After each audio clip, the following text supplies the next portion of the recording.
Hi guys, welcome back to our last few chapters of Planes, Fire, and Rescue. Guys, today we are going to read to the very end of the book, so we're going to finish it today. But let's remember where we were. Dusty and Blade were trapped in a fire, and so they were in a mine waiting for the fire to burn past. Let's find out what happened. We're going to start today on chapter 19. Back outside the fuselage, Cade was beaming as he stood next to a tarp and spoke to a big crowd. Guests and staff members were there, as was the Secretary of the Interior. They were all waiting for Cade to unveil the commemorative plaque for the lodge. Smoke appeared on the horizon, but Cade wasn't about to let that distract him from his big moment. "It is a beautiful day here at Piston Peak Park." "Yes, it is," he said, smiling. Off to the side, Eugene Pulaski argued with Andre, the concierge. "It is my understanding that Blade has ordered an evacuation. The safety of the tourists is at stake. I need to talk to the superintendent. He must be made aware of the magnitude and the urgency of this situation," Pulaski said. Cade noticed and glanced back at the crowd. Smiling big, he laughed and excused himself. Annoyed, he sped over to Pulaski. "Am I giving a speech?" "Yes, I am, Pinskaski." "No, sir, Pulaski," Pulaski said. "Papaski?" "Pulaski." "Patuski?" "Name's Pulaski." "That's what I said. We're saying the same thing." Pulaski had had enough. "With all due respect, Superintendent Spinner, the smoke over the ridge is getting closer." "Perhaps we should turn on the roof sprinklers," suggested Andre. Cade couldn't be bothered with the fire at that moment, but Pulaski was insistent. "We must evacuate." "Evacuate, yes, yes," Andre agreed. Just then, old Jammer rolled up. "Listen to 'em, Cade, they're right." "Come on, Spinner. Let's see the plaque," the Secretary of the Interior called from the crowd. None of the guests had noticed the fire yet. "Right away, sir." Pulaski told Cade to cancel the unveiling and get everyone to safety. Old Jammer warned him that if they waited, the fire could get even worse. Andre begged Cade to listen to them. "Who are you?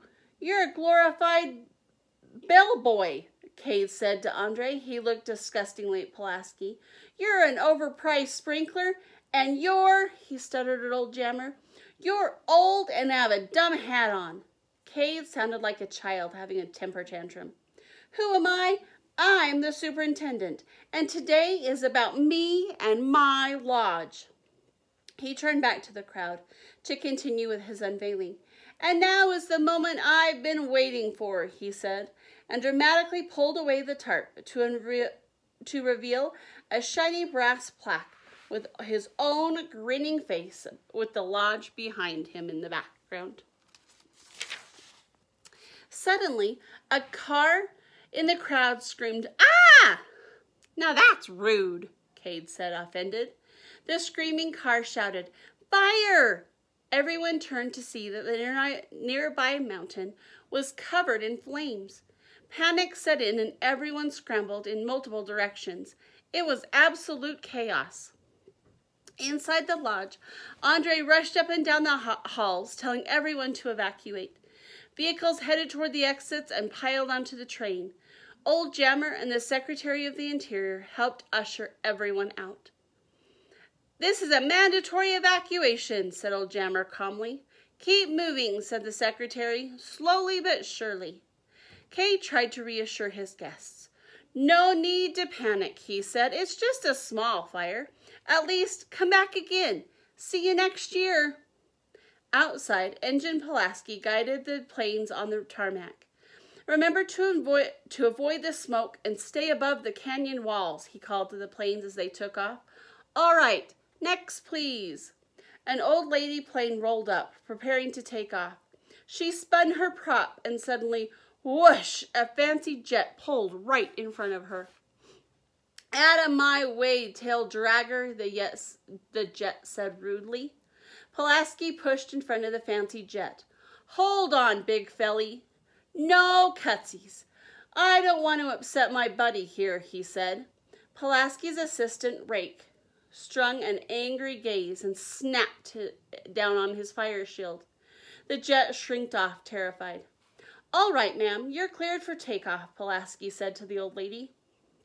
Thank you, son, she replied, and flew to safety.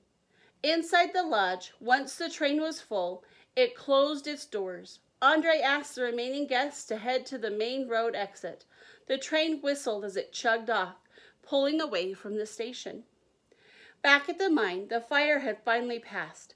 Blade pushed through the charred debris and slowly rolled out of the mine shaft. He was marked with some bad burns, and one of his tires had melted flat. Dusty coughed as he joined Blade outside the mine. Smoke still filled the air, and burned remains of the forest were blackened and smoking from the heat. Dusty noticed Blade's burned side. Blade? He said, concerned. But Blade directed Dusty to go to the airway meadow. He figured they would be clear to take off from there. Let's go, he said, ignoring his injuries. When they got to the scorched meadow, Dusty revved his engine and rolled across the terrain. It was a little bumpy, but he managed to climb into the air. Blade took off behind him, but before he was more than a few feet off the ground, his engine whined and wheezed. Blade tilted over and slammed hard right into the blackened ground. His rotor tore off in chunks and hit the earth as he lay there completely still. Dusty circled back and quickly flew down to Blade's side. Blade, Blade, he called, but Blade didn't answer or even move. Dusty called Patch right away and spoke with urgency. Blade is down. I repeat, Blade is down. Chapter 20, guys. Digger and Dusty flew alongside Windlifter as he carried Blade to the air attack base. Everyone gathered as Windlifter lowered Blade gently to the helipad. All right, good, we're good, shouted Maru. Pinecone, get those scraps off. Avalanche, push the ramp alongside the access panel and be careful. The two smoke jumpers quickly got to work. Then Maru rolled up the ramp, opened Blade's panel, and began his examination. Dusty anxiously turned to Cabby. He's going to be okay, right? It's bad, but Maru is the best there is. He'll make him better than new, Cabby replied. Maru let out a frustrated sigh. His hydraulics are fried. He's losing fluids. I've got to get him back to the garage. Stat. He called Dynamite to get the tow hook. Dynamite pulled the tow and Maru hooked Blade up and pulled him to the garage. Maru continued to shout out orders to the others, and everyone worked as a team to help. Drip, I'm going to need hydraulic fluid from the shed. You got it, said Drip. Blackout, we'll need another generator. Try the main hangar and grab another heat lamp. I'm on it, yelled Blackout. The surface burns were bad, but the interior damage was repairable. Maru explained. As long as we move quickly, we've got a good chance. First, we'll stop the leaks, then flush out the debris and get fresh fluids. After that, I'll need help cleaning out the intakes. They're clogged with smoke and ash. Well, next Dusty could hear the concern in Maru's voice as his words trailed off. He couldn't believe it. None of this would have happened if he'd only listened to Blade. This was all his fault. If Blade didn't make it, Dusty would never forgive himself. He didn't even want to think about it. Maru worked long hours trying to fix Blade. Later that evening, he finally closed the door to the garage, leaving Blade to rest inside. Dusty timidly rolled up. He wanted to know how Blade was doing, but he was also afraid to ask. He's resting now, said Maru. I've done everything I can. Do you think... Look, Dusty, don't blame yourself. He should have left me out there, Dusty said sincerely. Nah, that ain't Blade's style, Maru said. He paused a moment before continuing, especially since what happened to Nick. You mean Nick Lupin Lopez from the TV show? Dusty asked. Morrow turned to Dusty told Dusty that one day Nick was doing his trademark loop for a stunt when there was an unexpected crosswind. Morrow slowly pulled up to the Wall of Fame. He pushed aside a box on his tool bench, revealing the picture of Nick Lupin Lopez. Blade was the first one on the scene, but he didn't know what to do, Morrow said. Dusty couldn't believe it. He could only imagine how horrible Blade must have felt. His best friend was gone, and Blade thought his life was over too. Morrow began to busy himself cleaning up the oil cans while he finished telling the story. Dusty sadly looked off toward Blade's hangar as he listened. But he didn't give up, continued Morrow. He got trained, got certified, and came here. Blade, he used to pretend to save lives. Now, he saves them for real. Chapter 21. Blade watched as the lodge's rooftop sprinkler sprayed weakly. We're not getting enough water on the lodge, he yelled to Andre. Reroute the main water line to the roof sprinklers. Andre refused. The firefighters need that water to make retardant. Cade interrupted him. How do you know that? I'm the concierge. It's my job to know I don't care, Cade shouted. You work for me. Now, are you going to do it, or do I have to do it myself? Andre glared at him with defiance. Seconds later, Cade leaned on the lever with all his might until he finally pushed it into position. With the increased water pressure, the rooftop sprinklers drenched everything in the lodge. By the exit, a massive traffic jam had formed as hundreds of panicked cars and RVs packed the only route out of the park. Making matters worse was the fact that the exit road was very narrow, with only one lane going in each direction. The raging fire burned on either side of it. The cinders rained down, hissing and popping, as they sent sparks all over the road. Engine Pulaski sprayed water from his nozzle onto the ridge, trying his best to keep the fire from reaching the exit. Old Jammer and the Secretary of the Interior continued to keep guests quiet and organized. Don't worry, said Old Jammer. We're going to get everyone out. Just keep moving and stay calm. The train appeared chugging down the tracks toward the exit. Then suddenly, whoosh! A gust of wind blew a wall of flames over the ridge and sent burning debris right in front of the exit tunnel. The train slammed on its brakes and sparks flew as it came to a screeching stop. With the tunnel blocked and the train was stuck, cars and RVs gazed up at the fire, terrified. Then things got even worse. A group of tall trees burst into flames, and one of them was lifted right from its roots, and it began to fall over.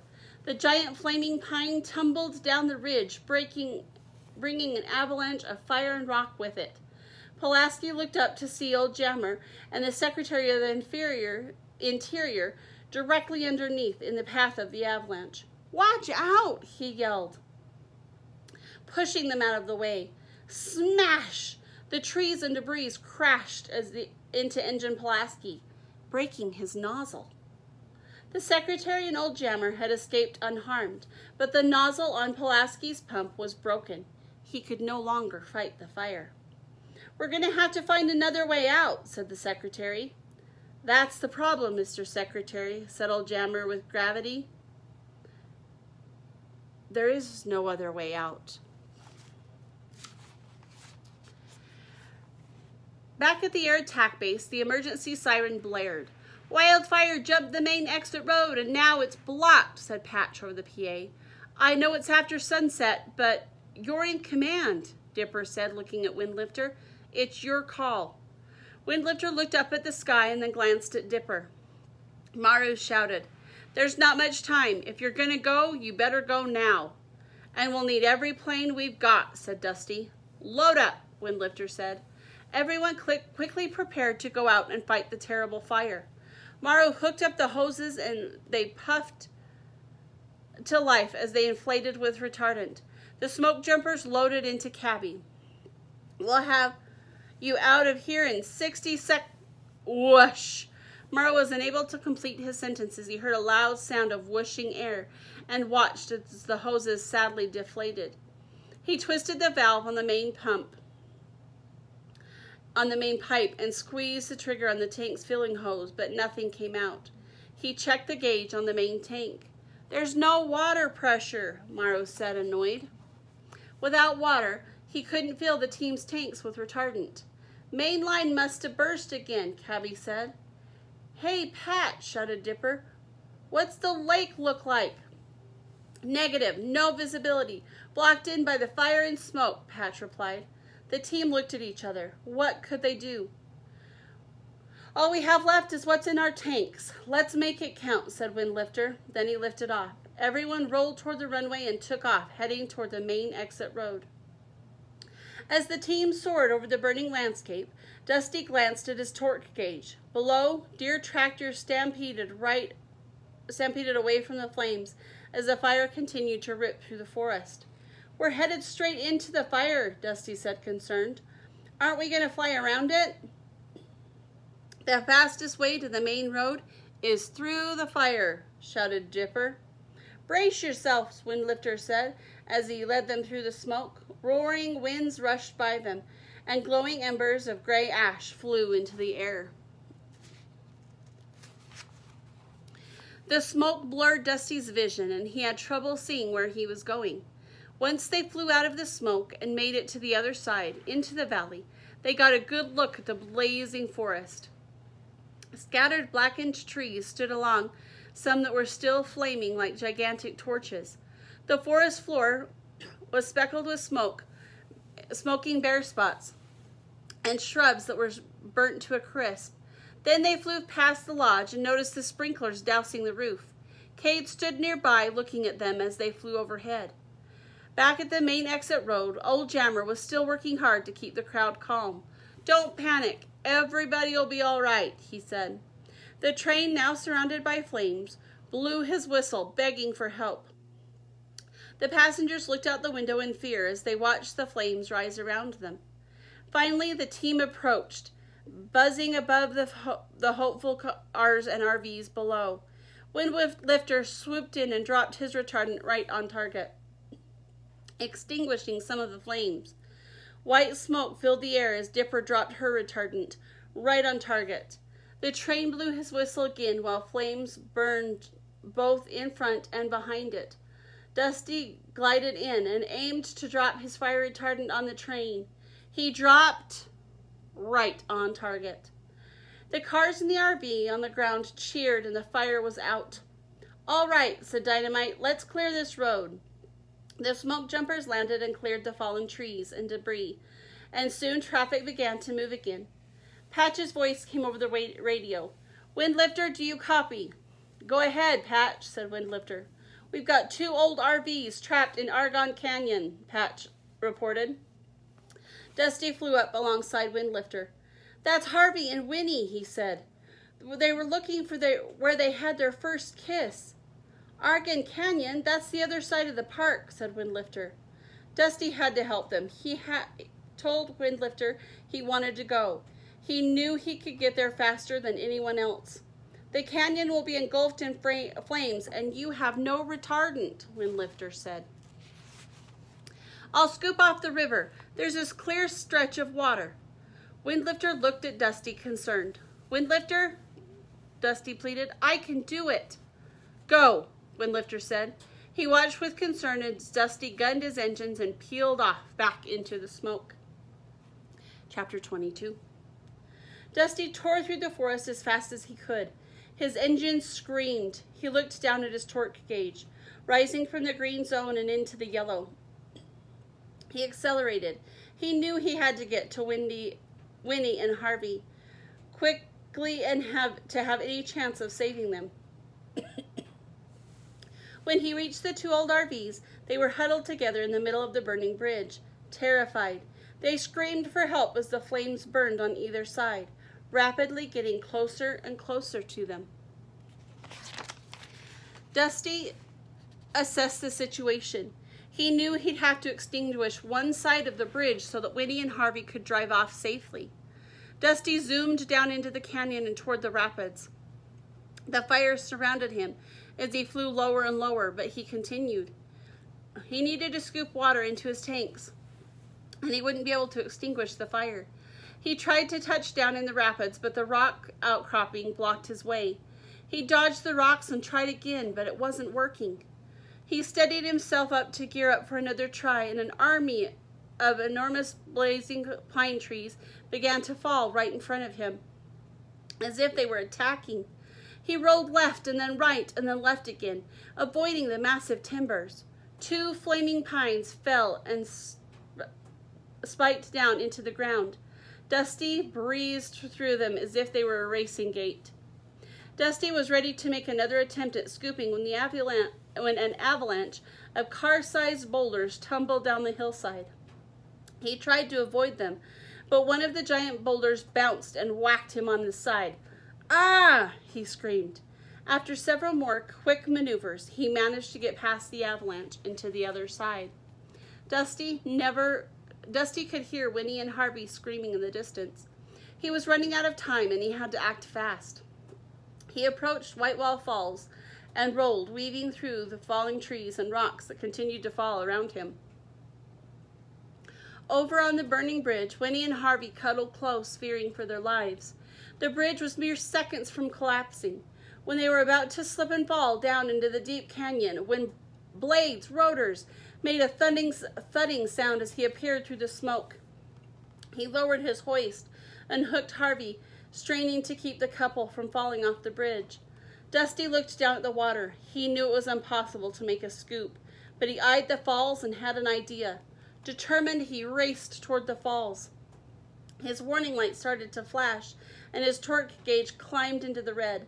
But Dusty didn't stop. He dove, buzzed beneath the burning bridge, and pulled up sharply. Using every ounce of power, he flew straight into a vertical climb and skimmed the waterfall, scooping water from it. Then Dusty shot straight up into the air and lost momentum. He hung there for a moment before falling backward, tail first, until his nose dropped back down. Then he turreted toward the bridge, skimming along it and dropping water directly onto the fire. Dusty called down to Harvey and Winnie, "The fire's out! Go! Head for the tunnel!" Blade pulled his hoist, lifting Winnie and Harvey back onto the bridge as the wood splintered and crumbled beneath them. Winnie and Harvey raced to safety. Once they got to the tunnel, they shared a kiss. Dusty flew low over the canyon and saw Harvey and Winnie safe on the other side of the bridge. He breathed a sigh of relief. "Dusty, good move, partner," Blade said proudly. For a brief moment, Dusty felt like he was on top of the world. Then, pop, bang, grind, clunk. Dusty's prop made a grinding noise that came to a sinking halt. His smile vanished as he began to fall from the sky. He smashed through trees, nicking his sides against the thick, protruding branches. Finally, he slammed into the earth. Crash! But Dusty couldn't feel a thing. He was unconscious. Chapter 23. Days later, Dusty woke up inside his hangar feeling groggy and confused. He rolled out into the sunlight and was quickly greeted by Piston Peak crew. "He's awake!" shouted Maru when he saw Dusty. "How long was I out?" Dusty asked. 5 days, said Blade. Dipper stayed by your side the whole time. Dipper leaned in close to Dusty and whispered, "I like watching you sleep." Cabby and the smoke jumpers rolled up. "He's alive!" shouted Avalanche, and the jumpers cheered. Patch's voice came over the PA. "All aircraft, the superintendent has entered the base." Old Jammer rolled up along with Engine Pulaski and Andre. Old Jammer told Dusty how worried everyone had been about him. They were so happy to see that he was okay. "You're the superintendent? But what happened to Cade?" Dusty was confused. Pulaski laughed. "Ha ha! Sprinkler saved the lodge, but not his job. Secretary of the Interior did the right thing and put Ranger Jammer in charge." Windlifter turned to Maru. "Did you tell him?" "I was about to," said Maru. "Tell me what?" asked Dusty. "I replaced your prop, repaired the wing grips, hammered out the damage that I could, even got your pontoons back on. But your gearbox? Yeah, I know, said Dusty sadly, slumping and looking down at the ground. Thanks for trying, Maru. You're welcome, Maru said excitedly, 'cause you're fixed. Huh? Dusty wasn't sure he'd heard right. Wasn't easy. Hardest thing I've ever done. You've got yourself a custom-made epicyclic chondritic reduction gearbox, Maru said proudly. Dusty was stunned. A new gearbox? No, said Maru, offended. A better than new. Crophopper, I'd say you earned this certification, said Blade. Dusty strained and his turbine whined. Then, slowly, his prop spun up and came to full power. He beamed, overjoyed. He couldn't believe it was true. He was fixed. Everyone smiled at Dusty, delighted. They were thrilled to see him back in action. Dusty felt like the luckiest plane in the whole world. Chapter 24. Soon after Dusty got back to Propwash Junction, the folks from the TMST returned for an inspection. Riker and his assistant stood outside the control tower as they had before, but this time they brought good news. In accordance with the CFR Title 14, Volume 3, Chapter 1, Section 139, Subparagraph B, Propwash Junction is certified and open for business, Riker said, without a speck of emotion. The non-talking forklift clicked his pin one last time, and everyone at Propwash cheered. Chug and Sparky rolled up excitedly. Hey, Dusty, I won! I've been crowned official Corn Colonel, said Chug, proudly wearing his grand Corn Colonel hat. And I'm his private Niblet, boasted Sparky. Can I wear my official hat to your race next Saturday? Chug asked Dusty. Absolutely, replied Dusty, as long as the boss here gives me the day off. Any time, said Mayday with a smile. Chug motioned to Sparky. Okay, Niblet, time to hit the festival. Yes, sir. Yes, sir. Hey, do you think the deep-fried corn cob on a stick guy will be there? Sparky asked, following the Corn Colonel toward the festival. Mayday rolled over to Dusty. We're all so proud of you. Thanks, Mayday, Dusty replied. What you did for me, for all of us, I want to thank you, said Mayday. You don't have to. Yes, I do, said Mayday. What you did, it takes a special kind of plane. Dusty was touched. The gang headed over to the Corn Festival, which was in full swing. The festival was packed, and everyone was having an excellent time. There was corn-themed food and plenty of fun. Chug got everyone's attention by announcing into the PA, Ladies and gentle planes, turn your attention to the skies for today's festival aerial presentation. The Propwash Junction Corn Festival is proud to present the Piston Peak Air Attack Team and our very own world champion racer and certified firefighter, Dusty Crophopper. The gang from Piston Peak was there. Dusty, Blade, Windlifter, and Dipper roared overhead as the smoke jumpers parachuted out of Cabby. The crowd cheered wildly. The team zoomed over the runway. They performed their routine doing water drops as the smoke jumpers zoomed off from several ramps below. Dusty, up in the clouds, dove down sharply, putting on a show for the excited crowd. He released his tank of water, spraying it across the sky. With old friends on the ground and new friends in the sky, Dusty couldn't have felt better. It was great to be a firefighter. And that's the end of our book, guys. Thanks for joining me for our book, and we'll catch you later. Bye.